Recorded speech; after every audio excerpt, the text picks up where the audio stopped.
So when you look at lower back pain, strength is absolutely important. People who have lower back pain, especially for a long period of time, actually have changes in their tissue quality. If you look at it in an MRI, that tissue and those muscles are atrophied, they're full of fat. It's because they're weaker, they're not as robust as they used to be. And when I work with clients with lower back pain, how long does it take to actually notice an improvement of strength in your back?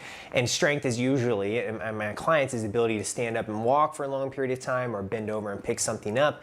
But how long does it take to actually move the needle in strength when you have pain?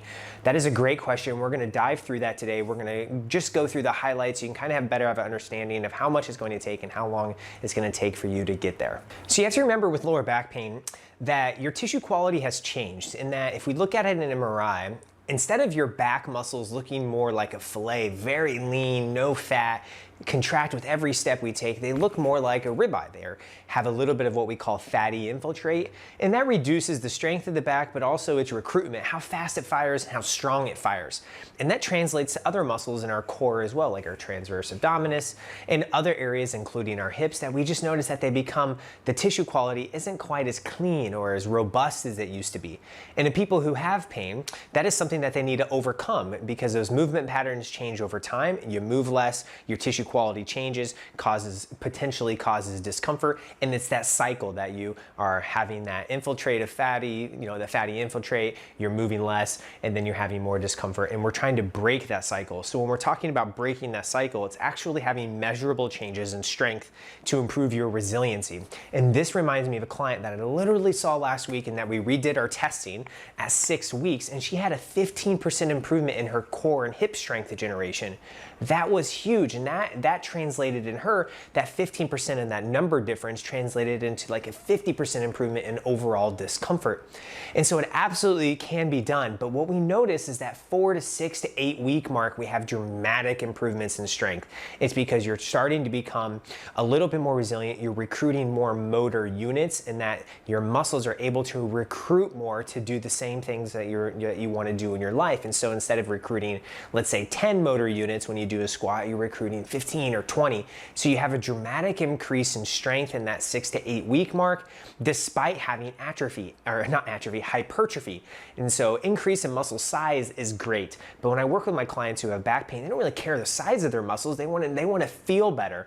And that more motor recruitment mixed with changing the actual morphology or how that tissue looks under an MRI translates into reduced discomfort. I've seen it many, many times. And so do you need to have another MRI to prove that you have this fatty infiltrate or prove that you've converted this fat to muscle? No, it's about how you feel. But we have a little bit of understanding why that you may be experiencing discomfort, because the firing of the muscles is off. Either it's weak or it's not firing when it needs to fire. And so we incorporate movement, and we use movement as a medicine. And so like every other medicine in this world, you need to do enough to make change. And what we notice is that a consistent program to improve your core strength that's designed around your body, that ideally is designed around a really good evaluation, if you keep that up every other day, trying to get that 15 to 20 minutes of walking, next day doing that 20 minutes of strengthening or mobility work, and just repeat that for 4 to 6 weeks, doing things that don't necessarily cause discomfort, but can give you some muscle soreness, to move the needle, to improve the system, to give you more strength and resiliency. If you keep that up, walk alongside a physio or a trained professional, you will have improvements in strength. That is what it's going to take, though. That will move the needle. I have never had anybody not show signs of improvement when they remain consistent and dedicated and they're motivated. And so if you do those things, I know you will have change. So how long does it take to notice change and improvements in strength when you have lower back pain? It's 6 to 8 weeks, 40 weeks for some, 8 weeks for others. I've never really seen it go beyond that without noticing improvement in strength. But you want to get some baseline testing done. Like, do some testing with your physio so you know that you're noticing that improvement. I'm not saying in that 6 to 8 week mark you're not going to have discomfort while picking up your kid or doing things that are heavier or harder for you. I'm not saying that. What I'm saying is that you will have improvements in strength, though. So we continue that cycle and we mix things up along the way, because once we have maximum motor recruitment and we're doing that strength training, we need to add variety and variability, from resistance spans to speed to keep improving your strength over time and keep improving your muscle quality and tissue quality. And so all of those things together is really what makes this process beautiful. It's such an amazing thing to do.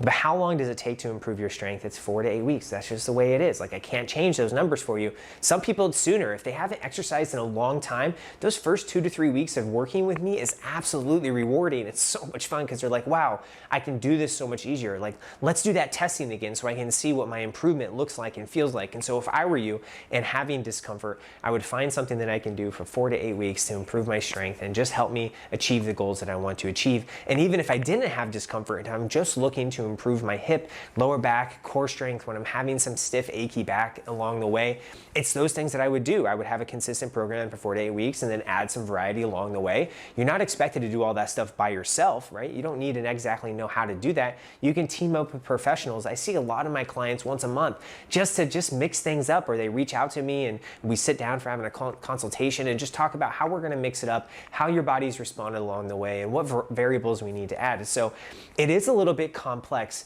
but it can be simple in that there's a lot of things going on, but we can simplify in a way that's digestible for you, that you can get that core strengthening in, you can get that resistance training in, or just overall mobility work to improve your discomfort despite the lower back pain. And so it doesn't take long for you to notice improvements in strength, but you have to remain consistent, you have to remain diligent, you have to remain positive and hopeful along the way. And those are all things that as a trained physio that I do and I know others do as well. And so I hope you find that information useful, but you can absolutely have improvement, but you need to be smart about it. You need to be consistent, and there's no magic pill, but if we're looking at the right dosage, it is enough stimulus over that 4 to 6, 8 week mark that's going to give you that change that you're looking for.